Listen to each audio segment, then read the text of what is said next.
Good morning, good afternoon, and good evening, everybody, and welcome back to the Custom Tour Championship here. It is round three here at Dragon Trail, a very interesting circuit that honestly kind of resembles a shrimp when you look at it in just the right way. But myself and Sam were talking earlier, and this is an interesting track because curves are pretty high, a good amount of elevation changes, and a lot of rapidly sweeping corners. So, once again, welcome back to the Custom Tours Championship here for round three of the season at Dragon Trail Gardens. It is myself, Patrick Coleman, alongside Sam. How are you doing today? Very, very excited for this one. Mainly, like you said, it's a strange track, and it's somewhere that I think pretty much everybody here has not been before. It's not something that's run in a lot of Assetto Corsa championships. Yeah, it's a conversion, I think, from a Gran Turismo game. So a lot of people here haven't driven it before, and it's got very close barriers in some places, but quick corners and big runoffs in other places. Hopefully, a lot of opportunity for battling though. And yeah, no, it's going to be I think chaos is probably the order of the day. Indeed, yeah, and you are correct. This track is not even an old Gran Turismo track either. It's relatively new in the Gran Turismo space. It's from Gran Turismo Sport, which is the second newest Right. iteration of Gran Turismo. So it's only been around for about a few years, but yeah, it is definitely a track that if you aren't really someone who plays Gran Turismo, especially the new Gran Turismos, then you're really not going to be familiar with this track. So I think a little bit of that unfamiliarity could really shake things up here.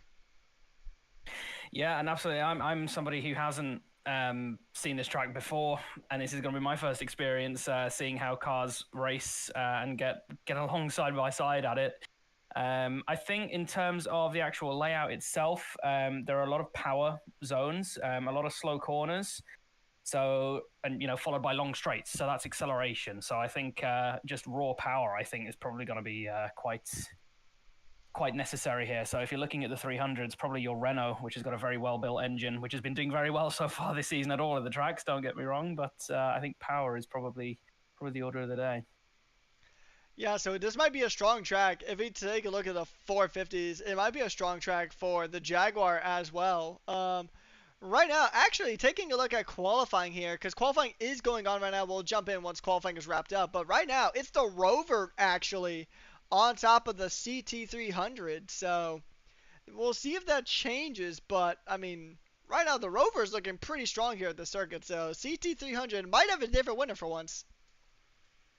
Yeah, we'll have to see where the likes of Saavedra go. I think Saavedra's on a lap right now.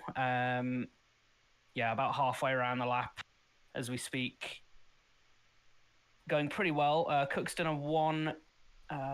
Where's Cook just gone now? 143.7, 143.6 for Terry Nutt. So the Peugeot 106 has actually gone ahead of the Rover there. Here comes everybody posting their laps now. We've got McCain at the top now in the 450 and the XJS. I think we can expect the Jags to have a good day today, but here comes Borden over the line. Let's see where he goes. He goes second behind McCain. He won't like that with a 140.8. Very close, though, within about a hundredth. And Pennington top. That's two Jags at the front now. And he's the first to take the flag. So qualifying coming to an end here. Private qualifying, so none of the cars see each other on the track. They're all setting their laps on what is effectively an empty track for themselves. That's why we're not able to watch the quali session and Ooh. join in with them.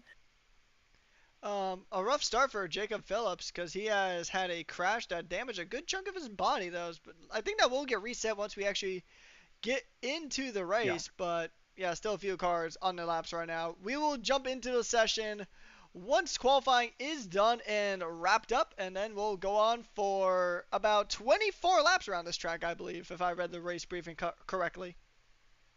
Yeah, it's fairly average in terms of the lap time, if a little bit short. But in terms of the actual speed of the track, it's very, very high speed. So you've got a lot of long sweeping corners in the middle sector, and then a lot of long straights followed by sort of slow hairpins. So you've got it's a good mix actually. I know I said it was very power focused, and I still maintain I think that if you have a good engine here, you're going to do well. But if your car's understeering, I think you'll struggle here as well. So watch out for people with ballast. So people like Saavedra who've done well in the first couple of rounds, maybe look out for them potentially having not the best time. We've had Borden has actually managed to get another lap in. He's gone second here, I believe. Indeed, yeah, the winner from round one at Donington Park now is actually going to be in second here.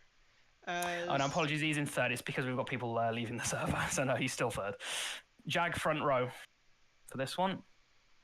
Yeah, we knew the Jaguar was a quick car, but it's also a bit of a heavy car as well. So, taking a look at pole position for both categories, it is actually a Peugeot of Terry Nutt getting pole position in the CT300s.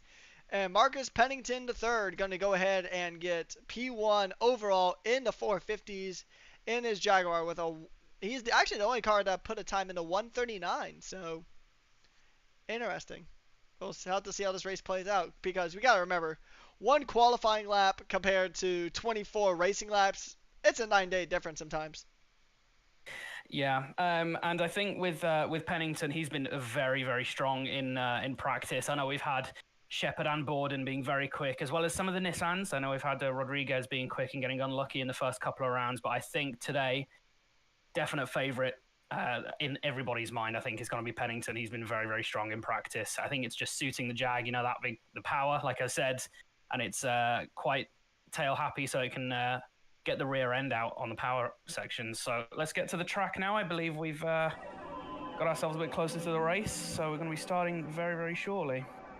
Indeed. Yeah, we're going to go ahead and load on into the session here, and then we're going to go ahead and get ready for 24 racing laps here around Dragon Trail. It's going to be a fun circuit, 4.3 kilometers around. It is not the longest track that we are going to race at here this season, but it's certainly going to be one of the feistiest races of the season here, as we are going to get underway very, very shortly. So, just a reminder as well, sorry to cut in there, but we do have a rule in the Custom Tour Championship where if there is enough chaos on lap 1, we do have red flags and restarts, which we did have last round, and we had a restart and actually even more chaos on the second start last time round. So potentially multiple restarts if things go too badly, but I think after last round we're going to have quite a lot of people maybe taking it a little bit easier. Yeah, indeed. So we'll just have to once again just see how everything does play out. It is a very wide turn 1 here. It's a very long sweeping left-hander for turn 1. So, I mean, unlike Harama's kind of a tight turn 1. So this is going to be a bit of a change of pace, as Ishma is going to go ahead and take a little bit of a practice lap around the circuit. And here's the really tricky chicane that we were kind of talking about before we went live. It's the first real corner, isn't it, really? Yeah, because I mean, you can pretty much just go flat out through the entirety of that first corner. So the chicane is probably going to be where a lot of slipstream, I think, actually, through that first corner, because they're going to be going slowly off the line. Maybe on a racing lap there will be a braking zone for that turn 1, but as we then get into on the first lap, when they're not actually fully up to speed yet, we're going to be getting to that first chicane, and that is the first proper real braking zone for them. So if there's going to be chaos anywhere, I suspect it's going to be there. I was honestly just about to say that. You pretty much took the words right out of my mouth there, Sam. Because in my experience, I have commentated this track once before, and it can be difficult as Ishma still going ahead and making his way, or Ishima, sorry, still making his way through the circuit in that number 91 Nissan Skyline R32. Going ahead and getting a lap in.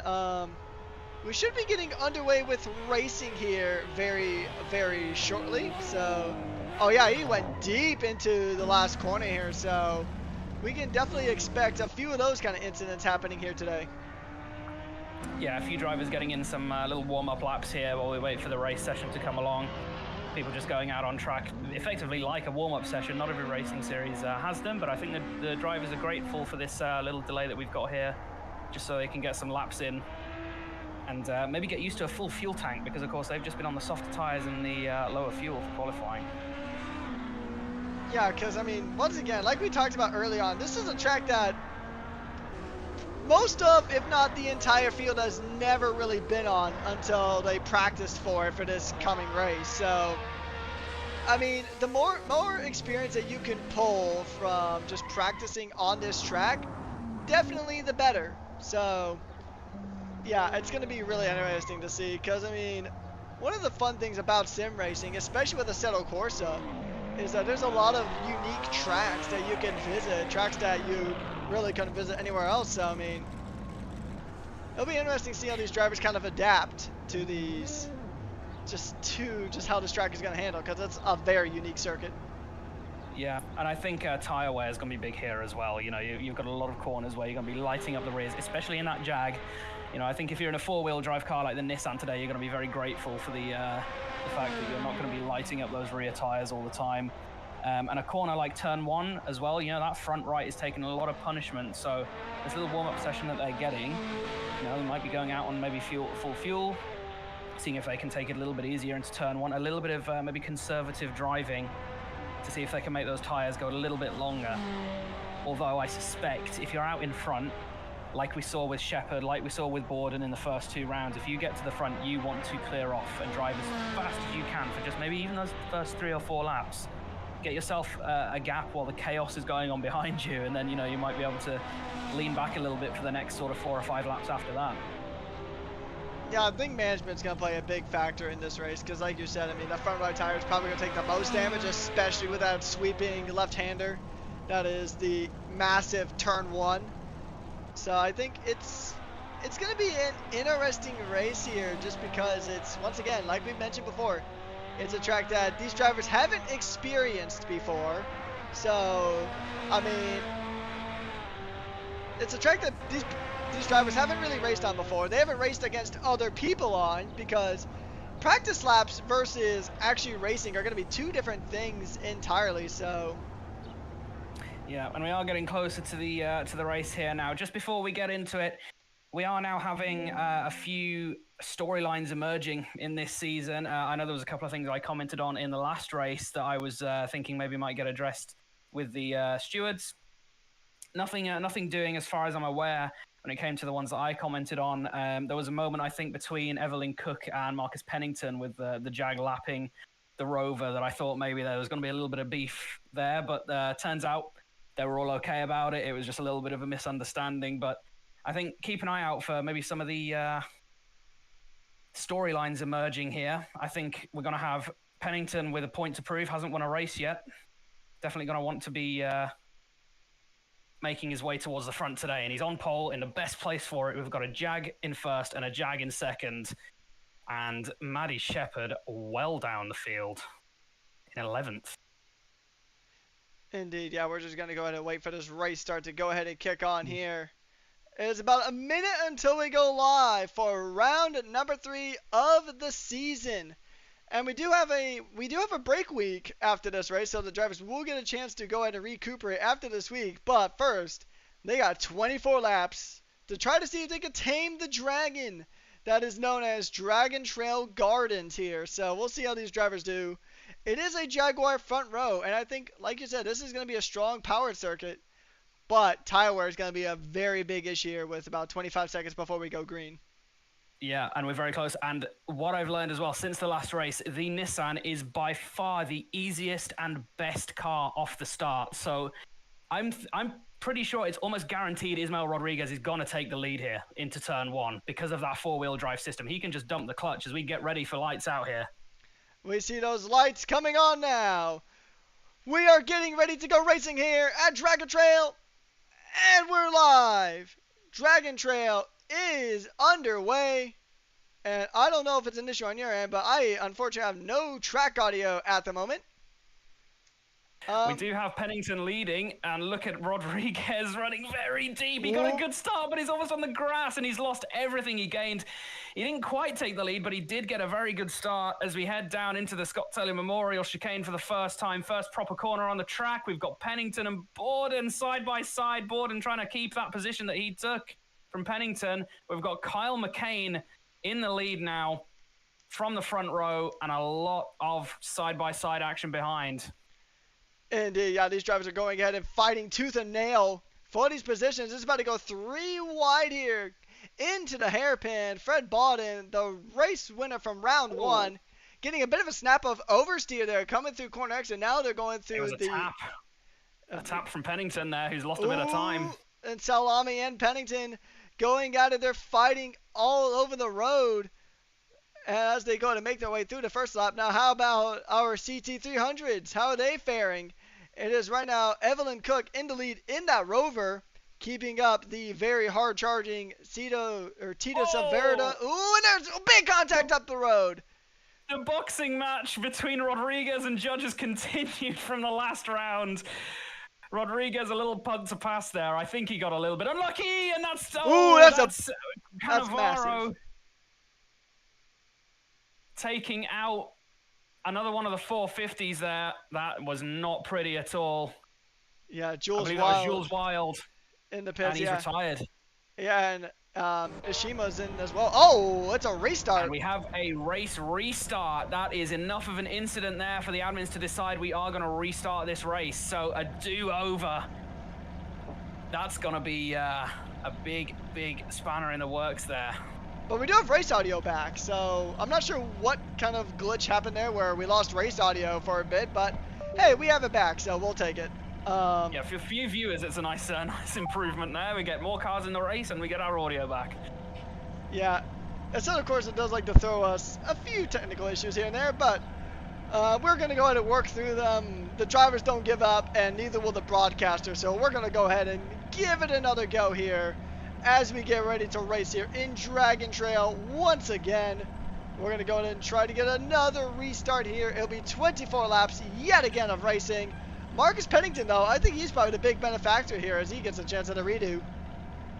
Yeah, and Rodriguez as well. He will, well, not necessarily. I thought he was going to take the lead off the start for the first time. The Nissan's a good starter, but it's not that good of a starter. So maybe a chance if maybe McCain gets a bad start. It seems like he will jump Pennington because of that four-wheel drive system, but then he needs to not make that mistake that he made at turn one on the first try. Here we go.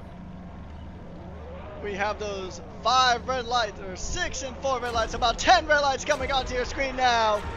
We're about to get racing. You hear the engines roaring, and it's lights out and away we go here at Dragon Trail once again. Take 2, and we already have a Nissan off. We have Keide Ishima already off the track as we get going down into turn 1.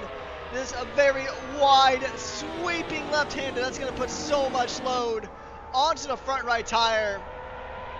And it is still a drag 1-2.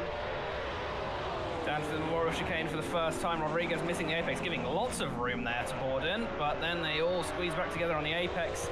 450s have successfully navigated to turn the first chicane. Have the 300s. Looks like they have. Oh no! Big contact. It looks like a bit of just getting ping-ponged around there for Tito Saverda. Now dropping down to the 14th overall. I think he kind of got caught in between, I want to say it was Cook and maybe Cook and Wild. I think he got kind of caught up there with. He's now going to continue to fight it out, but it's going to be a tricky one. Proust is challenging a couple of 450s up ahead. We'll have to see if that it comes to anything. But yeah, Jules Wild now past the point where he retired on the first attempt. And we still have Pennington in the lead with most of the close battling here. We have a Jag going sideways. Cannavaro again holding up Shepherd. Shepherd started 11th, I believe, overall, right at the back of the 450. Don't think she got a proper lap in, but we'll be wanting to make amends and getting up the field as quickly as she can. We have some lag happening down in the 300s. I hope that doesn't lead to anything. A few cars getting a bit wide in there, but for the most part, it's pretty smooth sailing here in the 300s right now. Elaine Broust is up into the top 10 overall. Oh, somebody's off. Oh, yep. I've seen a little bit of it, and that is... Oh, that's the leader in the 300s. He's won both races. Saverdra, yeah, for Saverdra is out. That is a bad mistake. I'm not sure if he got hit by somebody. It looked like contact to me on the exit of the corner, and he went spearing into that very close barrier. Like we said, you know, any other track, there'd be plenty of runoff and gravel there for him, but nothing doing there, and he's straight into the wall. Enough damage to retire the car, so you'd think suspension damage as Borden goes up the inside of McCain. Big lockup, but makes it work. But is the power of that Jag going to get him back through again? Look at the speed. He's just has to back out a little bit because he doesn't want to go side by side through here. He does not, yeah, and that is official. Tito Saavedra out. of round 3. He won the first 2 rounds very convincingly, and now he's very convincingly out of round 3. So Alain Proust is now in the lead as we still are watching this very tight battle. It is the older Toyota against the Jaguars. And I mean, oh, look at this! Pennington at a moment. Pennington's falling down the order. He got a bit caught up on those massive curves on the corner exit there. So it's Pennington and Shepherd battling each other now, but it's for 6th, not for the lead. We've got Borden in the lead, so our Donington winner, our round 1 winner, is now in the lead, but look how close behind everybody else is. Rodriguez will be very happy to be near the sharp end and not having any incidents on the early laps for once. But yeah, that is a big mistake, costly mistake there. Lost 6 positions and he was leading. He had a decent gap as well. You know, it's very close here. He had a gap of over 1.5 seconds, and that is now 5.7 seconds off the lead as they came across the line. Indeed. Checking back in, and we have a pretty close battle for the lead here in CT300 as well, as Mayonnaise and Ellen Proust are going to go at it. It is the Peugeot trying to think of a move up the inside, but not going to happen there. Not through what is essentially a micro Air Rouge, similar to that corner in Spa, except on a much smaller scale. But Mayonnaise trying to move up the inside, but that chicane is just not really a good place to really get moves done here. Absolutely not. We've got a little bit of a gap behind, and if these two get any closer together and start holding each other up, which, you know, we've got Rouse taking a defensive lines there, that might bring Evelyn Cook into it. And we've got Jacob Phillips. Not sure what's going on. I think there's damage or something, a technical issue. He's letting a lot of the 300s go here. He might be coming in at the end of this lap, but he seems to be having technical issues, slowing down. So yeah, that's a 450 that's definitely having problems. And we have actually the teammate of Jacob Phillips, or at least the same car, also well down, Jules Wild, who had a decent round last time, wasn't all the way down at the back, was mingling in with other 450s, also down there around the back of the 300, struggling here at this track, I think. Yeah, the 968's been sliding around quite a bit on board with Jules Wild here. And I mean, I know we were talking about the 963s having issues, but if we want to talk about another 450 that's having a significant amount of issues here, we'll come back to that in a moment. As the 2 race-winning cars, granted, now Martin Judge wasn't a winning Toyota, but still, the 2 race-winning vehicles of the season, the Toyota and the Volvo, come to with a punt. That was a little bit naughty there for Pennington. Granted, Judge got a little bit wide. I think was trying to not quite follow the same line as Shepherd so that he could maybe see the apex, but ran a bit wide on the apex, the first apex of the Scott Taylor Memorial chicane. Into the second one, got a little bit slow, and then on the third apex got the punt from Pennington, who told him to speed up. The Jaguar is better on straight line speed, but the Toyota is a lighter car generally, so it's going to get him on corners for certain. So, I mean, because you can really think about it, this is kind of a 50-50 track for both of these cars, and that's a big snap from the Toyota Martin Judge there. Big snap. Pennington is through, and the pole sitter of this race is up in the P6. But that is still not the position he wants to be in at this stage. He wants to challenge for the lead. Because we know he's quick, we know the Jaguar is quick, and that's all he wants. He just wants a race win here, but that has definitely been much easier said than done here this season. Yeah, definitely was the favourite coming into the race. Didn't get pole actually, was in P2. It was Carl McCain, so let's give him some credit where it's due. I know they are teammates, it was a Jag front row lockout. But yeah, Pennington has had the quickest pace all weekend and would have been hoping to take the win, but is now 8.89 seconds off the lead as they cross the line. So that gap has got bigger. Getting stuck behind Judge, stuck behind Shepherd has really cost him, but he's going to be hoping that whatever strategy he's on can maybe bring him back into this and bring him back to podium contention. Indeed, yeah. So, actually, both of the Jaguars not really having a great start here because, like I said, it was a Jaguar lockout with Pennington in second and McCain in first. McCain's only in fourth, so he didn't have a great start either.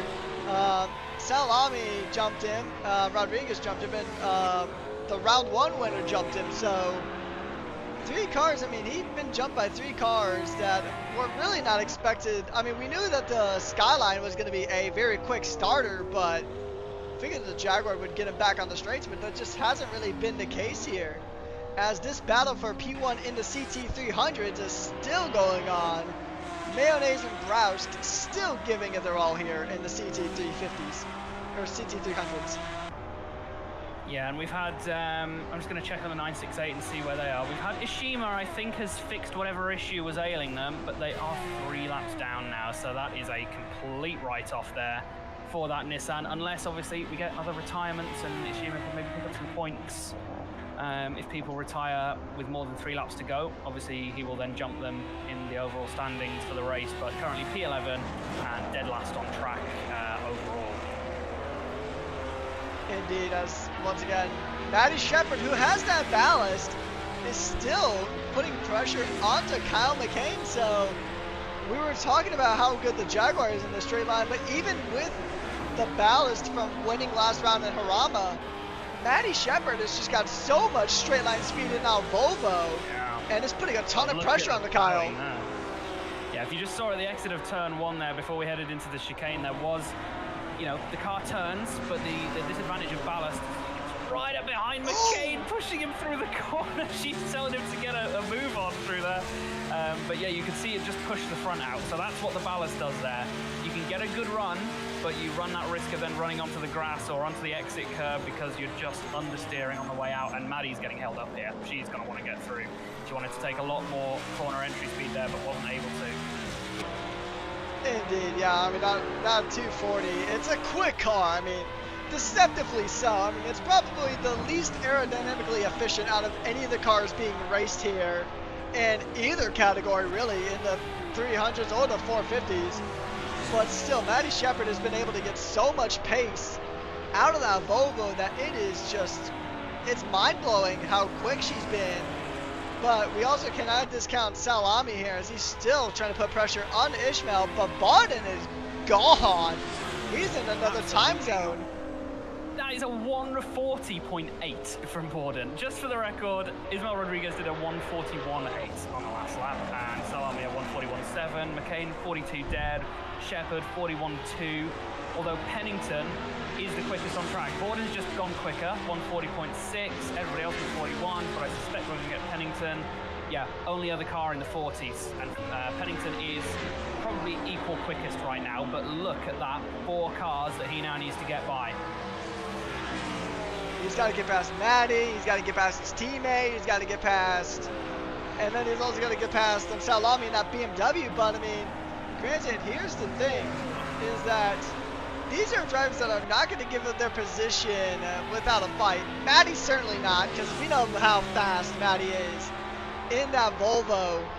But if we want to talk about another driver who's just not really been keen on giving up position, but here we go, side by side, down in the bottom of the CT300s, it is a drag race. It is Saab versus Dodge, making their way through, and there's a bit of contact, a bit of bumping around.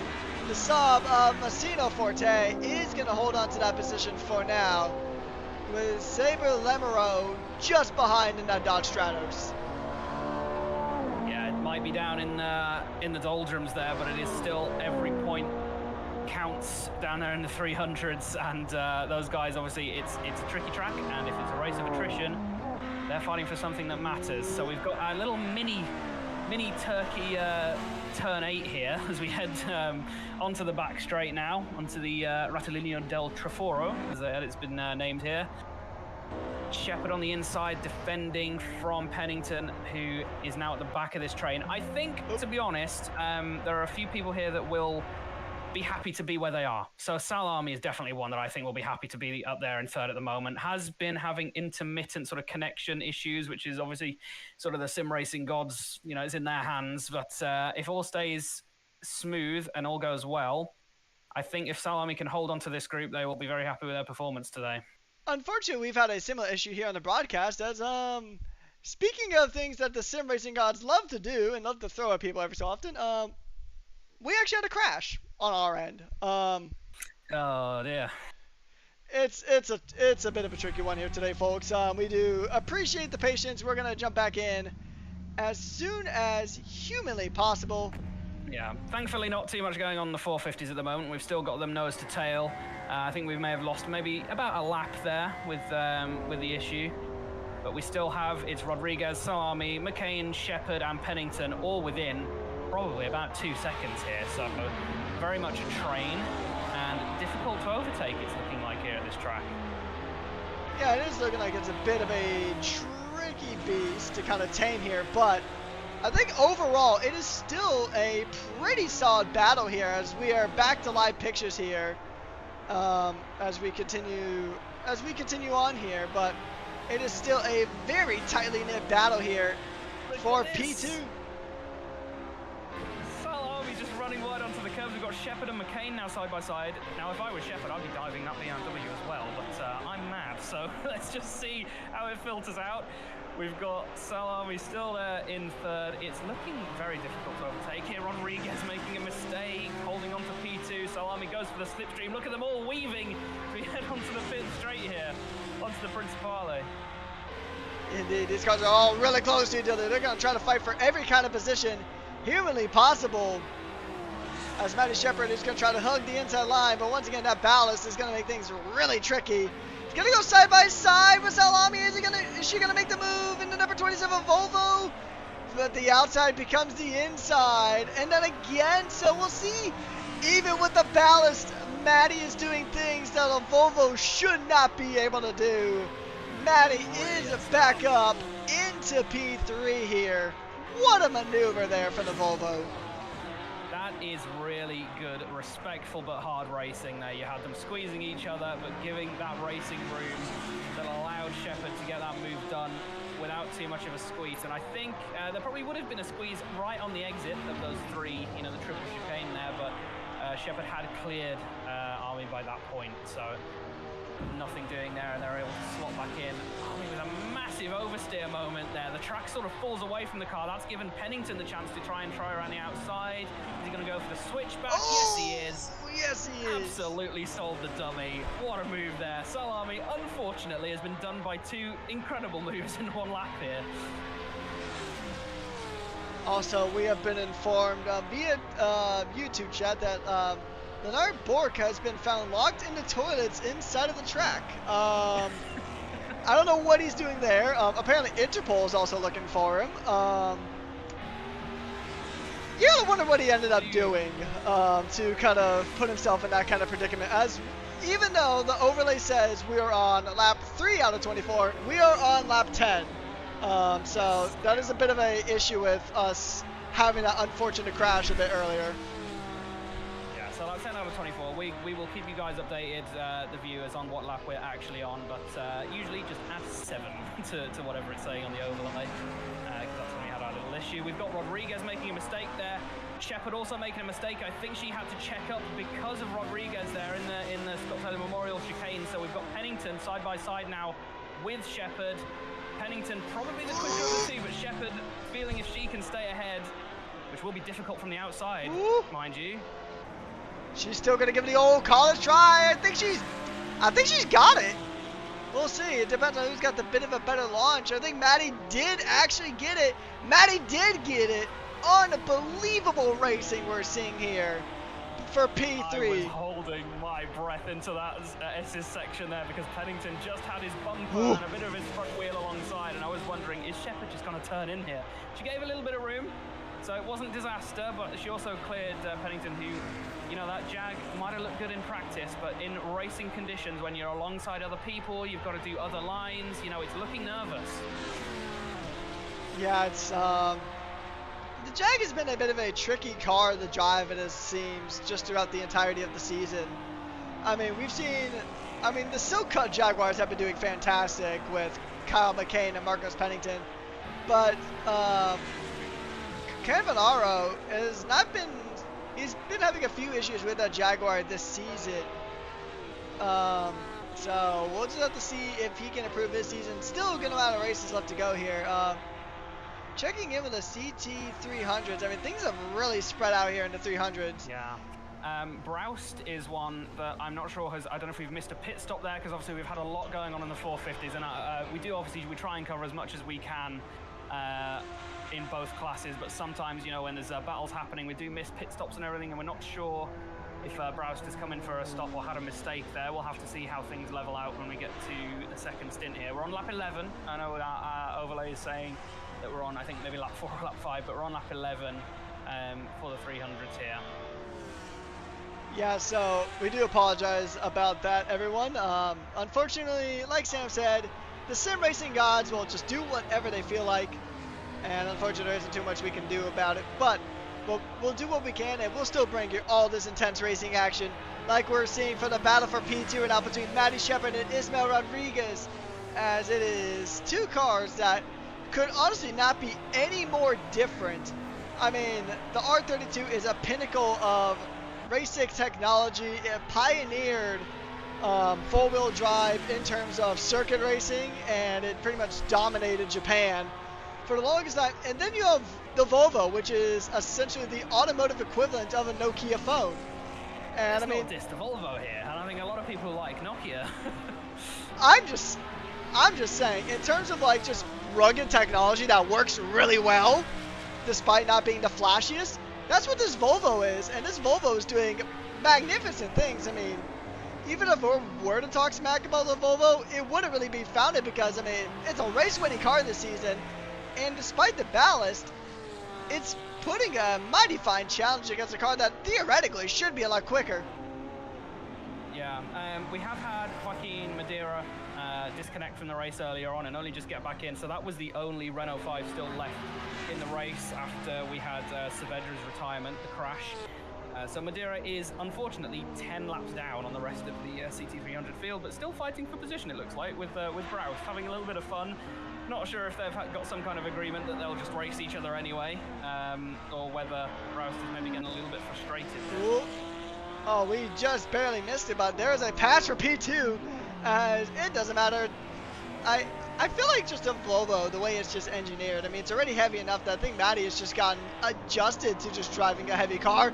As we see Ismael Rodriguez go very wide through the S's and ride that curb quite heavily. Now, some of the curbs on this track are quite beefy, so you can really just throw your car around if you're not careful, as we're about halfway through this race on lap 12 out of 24. Yeah, and it's definitely something that's caught a lot of people out. Pennington was right up there at the front, span out from the lead on, I think, a chunky curb out of the... Oh, here we go, we have a pit stop. Gordon in. That is the first of our leaders, I think, to come in. I want to say Pennington's already done his. We'll have to see where he filters out in relation to Pennington. I think the gap was about 10 seconds from Gordon to Pennington, which is, I think, what we're going to get now. Everybody in the front group now in as well at the same time. I think it's only McCain staying out. And yeah, Matty. so McCain is going to... Yeah, McCain and Shepard, sorry, going to inherit the top two positions here, but expect to see them in soon. Yeah, it's probably going to be next lap we're going to see them in, I would say. Because, I mean, you don't really want to go too long because you start running into that fallacy of diminishing returns, is that either you're going to lose time in the pits or you're just going to lose time on track. And if you wait too long, the time you lose on track is going to outweigh the time you would have lost in the pit. So you really got to... I made the mistake when I was in about second grade of telling one of my teachers that racing does not involve math. That could not be any farther from the truth here. And just looking at Shepard right now, she is halfway around this lap, about 3.5 tenths up on her personal best. She's going very quickly, and she's doing what she did in the last two rounds as well. Hard tyres. So going longer, so don't expect to see Shepard in this lap. McCain potentially, because McCain's out there on the mediums. But I think when it comes to Shepard, she's going to do what she's done in the last few races and stay out there until those hard tyres start to go off and then get ourselves onto the mediums. Probably not the softs because there's a lot of energy going through these tyres. They will probably overheat. But a nice fresh set of mediums that she can really push on and doesn't have to worry about towards the end. So it's worked for her so far. Let's see if it can get her up to P2 in this race. I mean, if Blondin makes a mistake, then it could actually even lead to a race win here. So Matty could go back-to-back wins here at two completely different tracks. Because we know that Haramba was a very tight and twisty track, and this track is kind of like the middle ground. If you were to kind of compare it to Donington Park and Haramba, this track is kind of like the middle ground because Donington has a lot more straight line speed than Haramba does by a pretty long stretch. But then also, you know, Harama, which is generally a twistier track. And this track is kind of like a perfect medium in between those two. So I think it's a good balance in both worlds. You got about half the track where cars that are more dominant in a straight line, or stronger in a straight line, I should say, like the Jaguar, like the Renault, will do good at. But then there's other parts where some of the cars that do better on corners, like the Toyota, could really benefit here. So it's a pretty well-rounded track, actually. Yeah, and I think you need a car that rides the bumps well, which is not necessarily down to a little bit of an inside peek here into the CTC sort of goings on behind the scenes. The drivers create their cars, so we have them building their engines in a game software called Automation. You know, they build their engines, they select whether they want, you know, an inline 4, a V6, V8, export it, and we get the power figure, the fuel efficiency, the weight, all of those figures then into Assetto Corsa. And then they choose what car they want to put it in. And some cars are just built differently, and they have different, you know, lengths, wheelbases, you know, the track width and sort of the weight distribution. Like that is something that isn't to do with the engine. That's about the car that they pick. So, and obviously they have their upgrades as well that they can choose, you know, in terms of drag. They have limited resources that they can spend on it. So, you know, a car might look a certain way, but it is very, very down to the decisions that driver has made when building their car. I mean, Shepard putting in another decent lap, but starting to now lose time to Borden. But yeah, that Volvo might look like a brick, but it's probably got some very clever engineering underneath. I mean, Volvo in general has had a surprisingly rich motorsports heritage. I mean, definitely you can't compare it to like Ferrari or Ford or Jaguar by any stretch. But if you look at racing in Volvo, I mean, they've had some pretty surprising successes. I mean, they've been in quite a few different racing disciplines. They've been in touring car racing, they've been in rally, pretty much primarily those two. But I mean, Volvo in general, they have a way of just making cars that are just kind of unassuming and just turn them into actual powerhouses. And I think Maddie has definitely done just that. Turned a car that aerodynamically isn't great, but it's just good engineering and probably a really solid powertrain underneath the hood there. So, like you said, the series does depend a lot on drivers' decisions before the season actually even gets underway. And I think Maddie's just made a lot of right decisions when it comes to building up that 240. Yeah, and I think you know, if you're in a certain car that's maybe not performing too well, you are then sort of locked into it for the season, and you kind of have to accept your fate really, in that who you're going to be battling. And I think if you're, you know, a driver of a Jag, you know, it's with the Volvo and the Renault 5 and CT300, you know, you're going to be loving the fact that you've made some of these decisions. I think honestly the happiest, I know they haven't had a great race today, but I think the happiest people before the season started would have been the Renault 5 boys, who, you know, have arguably, with what they were given, the best engine that anyone's built in this series so far. You know, we've had 3 seasons of this so far. Obviously, this is our first broadcast season, but the engine that Renault has been granted with this season has allowed them to absolutely dominate the first 2 rounds in 300. And you know, unfortunately today they've had an accident and a disconnection, so it's nothing for them today, unless Madeira gets lucky with some retirements. But you know, if you in the first few rounds of the season, you're going to know whether or not you're going to have a good season or not. Yeah, and I mean, honestly, with how that Renault is, I think, I mean, if Tito didn't get taken out and didn't get disconnected earlier, I think Tito would actually still, at minimum, be in the battle for a lead, if not already in the lead, because we've seen how strong that Renault 5 is. And the thing about that Renault 5 is that it's been versatile as well. I mean, it was good at Donington and Harama, which are 2 completely separate style tracks that require different driving styles, honestly, and that benefit completely different things. But, I mean, Tito still dominated in both of those races. And I honestly think if that Renault was still here, then I think that Renault would be in a really good spot. Yeah, we've got a lot of competitiveness across the grid. I think that the series has done a good job at reining in a lot of the more competitive cars, and at least having, you know, 1 or 2, because obviously the VW is very quick as well, and we've got them leading right now in the CT300 class, and obviously in the 450s each car has its different strengths. So Shepard coming in, and Rodriguez has got a disconnection. That is a shame. Rodriguez is finally doing well, but unfortunately disconnected from the race. Doesn't look like there was any kind of impact or crash there, so potentially just sim racing gods not taking kindly to his mail there. I do wonder if he'll try to reconnect and get in. He'll lose a lap, of course, but there are only 9 runners in 450 at the moment, so he might be able to pick up a couple of points. We'll have to see where he filters out, but that is yet more bad luck for Rodriguez, which he really does not need. He's not had the best start to the season at all. Yeah, indeed, and I mean, we got a battle going on here between Kyle McCain and Salami, and I mean, the Jaguar garage has really got to kind of take a look in the mirror and just kind of see, like, I mean, Pennington he's done good. He's pretty much got caught back up, but Kyle McCain started from pole position and he just fell way down the order. He's fighting for 4th at the moment between himself and Salami in that BMW just up the road. But I mean, this was definitely a race that the Jaguar really had, honestly. Like, this was essentially probably one of their best race of the season on paper. But it's just not really turned out to be that good for them here in practice, as we're on lap 17 out of 24 here. As a bit of a snap there from Kyle McCain as they exit the S's. Sorry to cut in there. It might have been a little bit of a false dawn, I think, for Jaguar today. McCain had obviously pole position, but remember they do only get 1 shot in qualifying. So, you know, if somebody else messes up, you get yourself into pole position, everybody thinks, oh great, they've got the pace. Might not necessarily be the case. You know, it might be that they got a little bit lucky. Not to take anything away from McCain, but you know, the performance in the race is what matters.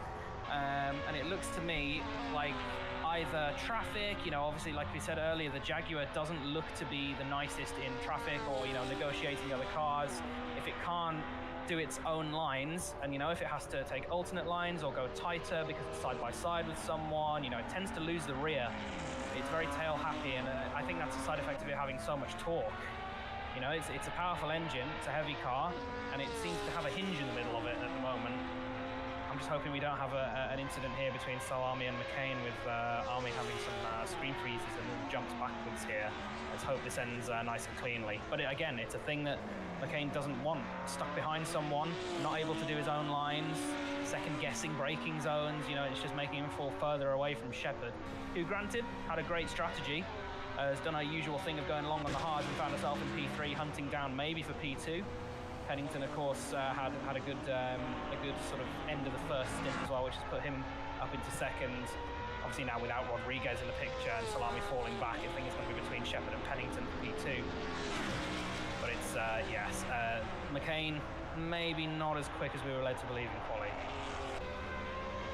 Yeah, so it's a very unfortunate situation. And another thing too is that, granted, these are not cars that are super affected by dirty air compared to some other cars that you would see around this track.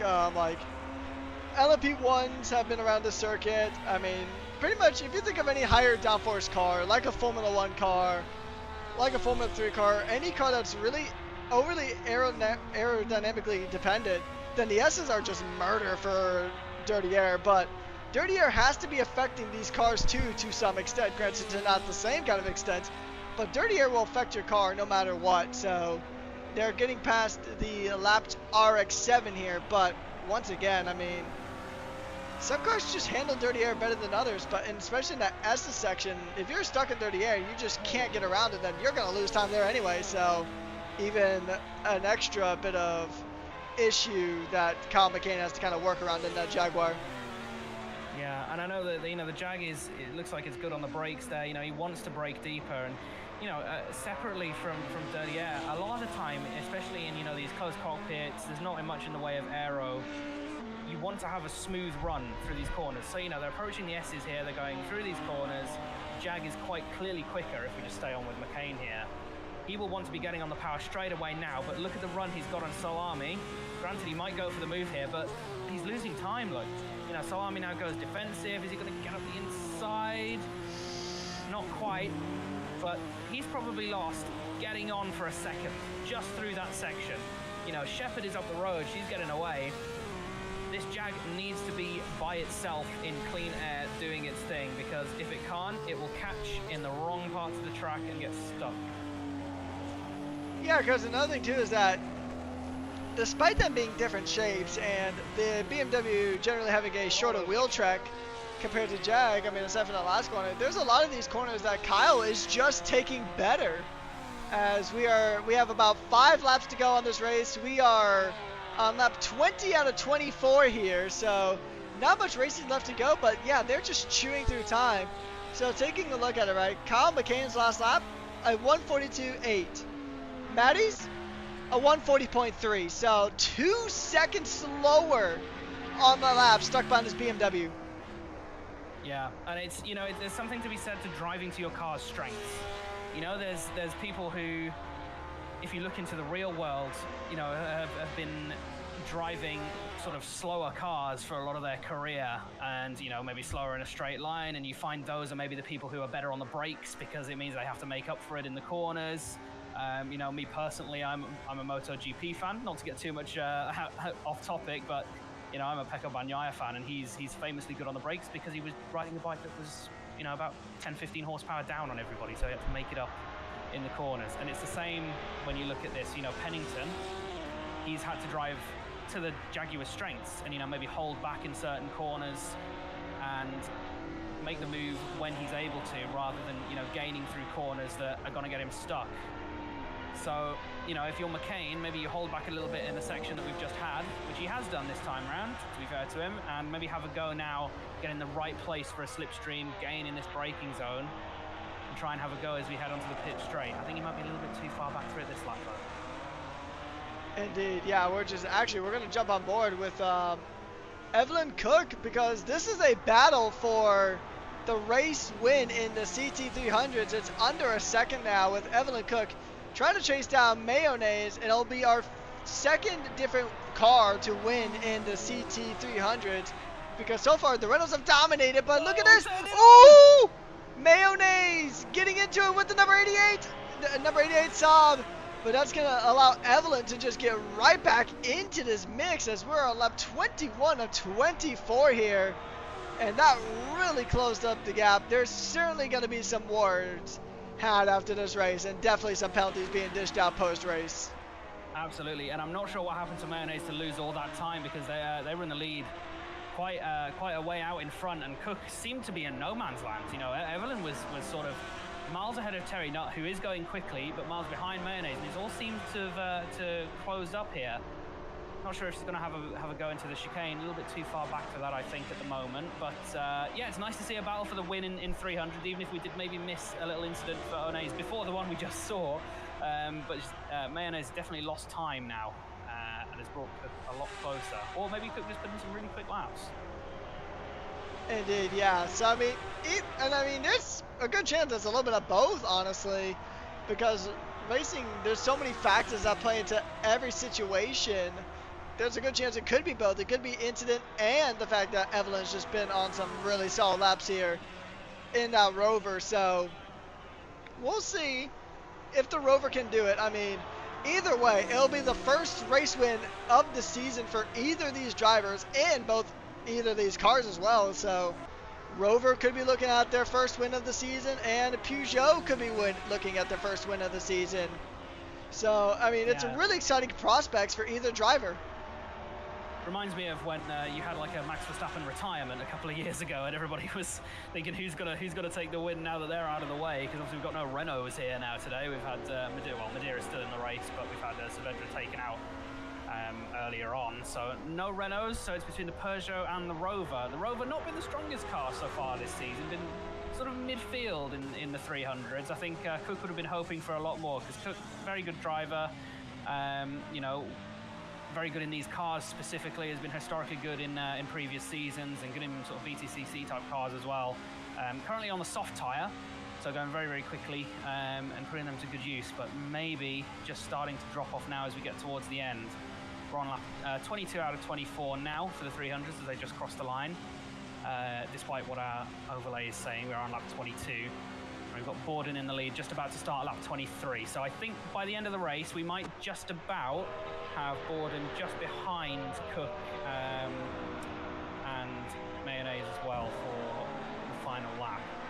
speaking of battles here, I mean, Maddie has caught the back of Pennington by having to get through some of the lap CT300 traffic. But now look at this. I mean, that Volvo, it may look like an Kia, but on the inside, that thing's a rocket ship, just rocketing down the straights, closing that gap up to what was a second earlier to now just half a second into the course of a straight. Yeah, 1.6 seconds on the previous lap. Obviously, a little bit would have been the traffic, but Shepherd on much newer mediums as opposed to Pennington's very clapped out tyres. I think he actually came in a lap earlier than everybody for the stops. Definitely a lap earlier than his teammate there. So Pennington really hoping to hold on to second, but I don't think there's much he can do here. If Maddie picks her moment, yeah, look at the corner speed, so much more grip. I think if she picks her moment, she's going to sail right through. But don't write off Pennington. He's not one to let things go easily, and it is a tricky track here. If it's going to happen, I think it's going to happen somewhere not necessarily where you'd expect. Indeed. Once again, the battle for the CT300 lead is getting pretty close as well, so we got to kind of keep our attention in two places. I was hoping oh, look at this! Oh, no, that was RX-7, never mind. But there was an RX-7 spun out. I thought that might have been Mayonnaise momentarily, but we got a side-by-side battle here for the P2 spot overall in this race. We're going to see now as they go ahead and make their way through, going into the hairpin. She's got up the it's into the gravel! Into the gravel. Final corner. But still close, it's not over yet. She tried to dummy the old Mansell, who Maddie herself likes to call it that. Tried going to the outside, fake to the inside, and I think just overdid it on the braking there, got onto the dirty part of the track, but she is as close as she was last lap. Actually, so I think even a bit closer. Run a bit wide, yeah, she is a little bit closer actually. Braking later, everybody pushing 100% now. Let's see how this plays out. This might happen quite early in the lap actually. She's got a great run through here, so he's out on the way out. Is it going to happen down into the next hairpin? But the Jag's got a little bit of power there. Just gets half a car length. Another thing too is that Maddie's going to try to fight around the outside, but Maddie does have success ballast. So once again, it's going to be trickier to rotate that Volvo. A bit of a snap there from Marcus Pennington, and these cars get very close. We are actually on the final lap of this race here, so this is it. So this is pretty much the last chance. It says lap 17 on the overlay, but I promise you, we are on the actual final lap of this race here. I will keep you guys posted on the 300s and let you know if we need to head over to them, but right now, contact! Contact! It's going to be dicey. It's going to be dicey, but we do know that Fred Bawden is on his way through the final corner now, and Fred Bawden is on the home straight now, but look at this. We're going to see who's going to get here. Fred Bawden does win here at CT500 or CT450, but the battle here is just too tight, too tense for P2. Maddie Shepherd is going to try. It's going to be a drag race down to the line. Who's going to get it here? It's going to be Pennington. By 0.04 of a second, Marcus Pennington does get that position there at the end. Here come the 300s now. We've got Cook on the back of Mayonnaise now as we head into the final corner. Are we going to see the same thing? We've got Mayonnaise in the middle of the track, running a little bit wide. Cook is going to try and get the power down. Remember, these are front-wheel drive cars. As we head into the hairpin, we've got about half a lap left here as they head down into the S's. So Cook not necessarily doing it right at the first opportunity here, but looks like she has way more pace than Mayonnaise at the moment. Oh, they're side by side. Yeah, 300's very much more suited to this track, I think, and having a lot more fun battling. Cook goes Look on at the that! inside, but runs onto the verge. The switch back for Mayonnaise, and Cook just gets onto the white line again. Mayonnaise does the same. They're really pushing the track limits here. Mayonnaise onto the big raised curb, which slows her down and getting squeezed towards the wall. The Rover has a little bit more straight line speed. She's just going to try and outbrake on the outside here. Mayonnaise has run wide. Is it going to be Cook going up the inside? She's had a moment of her own. Ooh, this is going to be tight. The rear quarter panel of the Peugeot doesn't look like it. I think it's going to be Mayonnaise that holds onto it because there's not enough time here to get the slipstream. And yes, it is Mayonnaise winning, taking the first non-Renault win in 300s this season. Oh, that was a fantastic race. I mean, we saw battles in both classes that would come down right to the line, although Fred Bawden did have a very strong win here. He does take the second victory for Toyota this season in an older chassis too. I know that was a talking point coming into the season. Not that Toyota was a old chassis, but I mean, Fred Bawden does put another win on the board for himself and for Toyota. And for the first time this season, it is not a Renault on the top step or even any step of the podium. It is Mayonnaise in the Peugeot going ahead and taking the race win here in the CT300s. But you see why I love this track, Sam? It is such a fun track. Absolutely, and it's tricky to overtake, and you've got so many little S sections. How many times did we see people, switching back in that sort of quadruple apex Turquia corner in the middle sector? You've got at least like 3 or 4 apexes there, and with the 300s at the end, you had Cook going up the inside and then running wide, and then the Peugeot coming back, and then them running wide, and they had side by side and the little Schumacher Barrichello squeeze towards the wall there, if anybody knows that reference. We have a lot of overtaking opportunities, but none of them are easy. So you have battles all the way to the line and sort of scruffy little moments where people are running onto curbs. Thoroughly enjoyed that one, if you want to see us out here, Patrick. Indeed, yeah. So we're going to go ahead and just take a run through our final standings here very, very quickly. Fred Bawden does take victory here overall. And man, what a drive it was. It was so much fun to watch this race. It is then Marcus Pennington, Matty Shepard, Sal Lamy, Kyle McCain, Martin Judge, Rodrigo Mayonnaise, Evelyn Cook, and Terry Nutt rounding out top 10. So actually 3 CT300s in the top 10 for today's race. That is fantastic to see. And then we're going to go ahead and take a look at the rest of the field. It is Elaine Browse, Miles Prower, Tyler Long, Jules Wild, Aurelio, Jacob Phillips, and then we have Saber, Massimo, Ismail, Joquan, and then we have Cadet Ishmael, and then overall just the rest of the drivers who did not take part in today's race or had mechanical retirements earlier on. But yeah, that was another fantastic round here at the CTC. We're going to be taking a break week here, so there will be no race next week, but then the following week we will be right back here, as I'm going to go ahead and talk about the next race. We're heading from Italy to the United States for Mid-Ohio next round on October 12th. We're taking a break week for October 5th, so no race this coming week, but we'll be back 2 weeks from now for Mid-Ohio. On behalf of Sam, my name is Patrick Coleman. We've been your hosts and commentators for today's race here. Once again, a massive shout out to everybody here working behind the scenes at the Custom Tour Championship. And we'll see you guys